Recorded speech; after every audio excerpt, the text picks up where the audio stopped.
All right, before I go on, I want to back up and remind you that if we have a clause that has fewer than 2 terms, we can also always give it exactly 3 terms by padding, by duplicating a term, like x plus not y could be written as x plus not y, and x could be written as x plus x. Therefore, we can assume that in any 3CNF expression, that each clause has exactly 3 terms. All right, now let's look at the independent set problem. Given a graph G and an integer k, does there exist an independent set of size k? Now, here's a graph. I've labeled the vertices v1 through v6, and this particular graph has an independent set of size 2. That means there are 2 vertices that do not adjoin each other, whatever. There's no edge between any 2 of them.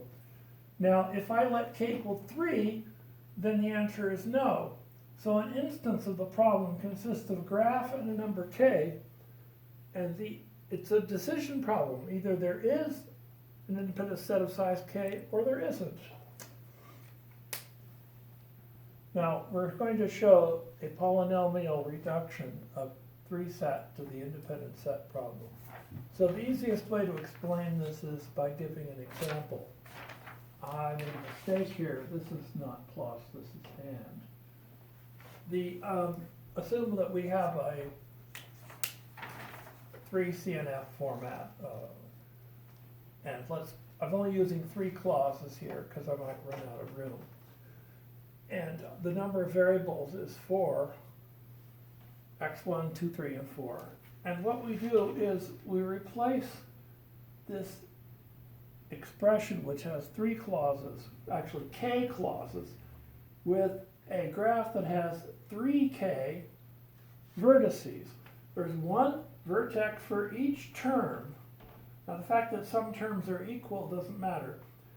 All the terms, each time that a variable is repeated, like here's an x2, there's an x2, they're different terms in the picture.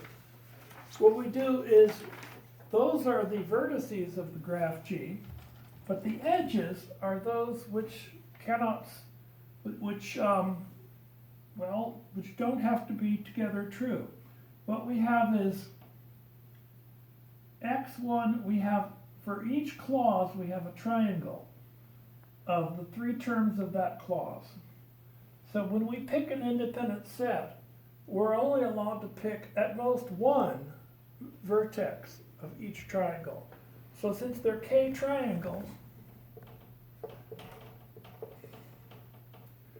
then the independent set has less than or equal to k vertices. Now we want it to be exactly k. And in order to prevent contradiction here, we draw a line between any 2 vertices whose names contradict each other. So we draw an edge between this vertex x2 and this one, which is not x2, because they can't both be true at the same time. But we also have to draw an edge from this not x2 to this x2. And of course, you can see other edges here from x4 to not x4, x1 to not x1. This is a not x1 here. All right, now, if we pick an independent set of size k, there has to be 1 vertex in each little triangle. And if we do that, they can't contradict each other, which means that if I pick this x2 here, not x2, I'm not allowed to pick this or that one. So let's say that we pick not x3 here, then I may not pick this one. But then I'll pick x1 here, I may not pick this one. Now you see, I now have k vertices, it's an independent set. And then corresponding to that, we do an assignment. x1 equals true, x2 equals false, x3 equals false, then x4 equals, well, we don't care what x4 is because it's a satisfying assignment no matter what x4 is. So you can see right away that I missed this not x4 here. Oops, I want to put that in black. So this is not x4 here, this position here.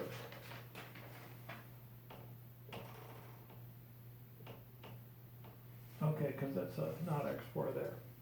All right? Okay, and that's an if and only if. So we have the reduction. This graph is polynomial size. In fact, it's the same size as the original expression. Let's summarize what we have so far. So far, we are assuming that SAT is NP complete, which I have not yet explained. I might or might not get to it. But we showed a polynomial reduction of SAT to 3SAT, and therefore 3SAT is NP complete.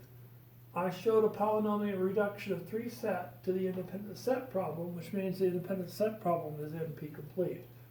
What I have not done yet is show a reduction of the independent set problem to the subset sum problem.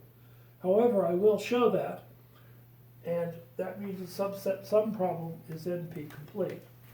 Now we will also do a p-time reduction of the subset sum problem to the knapsack problem. And when we do that, we will have shown that the knapsack problem is also NP complete.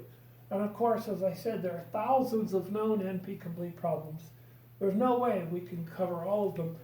But at the very least, you're responsible for knowing that these, at least these 5 of them are NP complete, and a few more perhaps. Okay.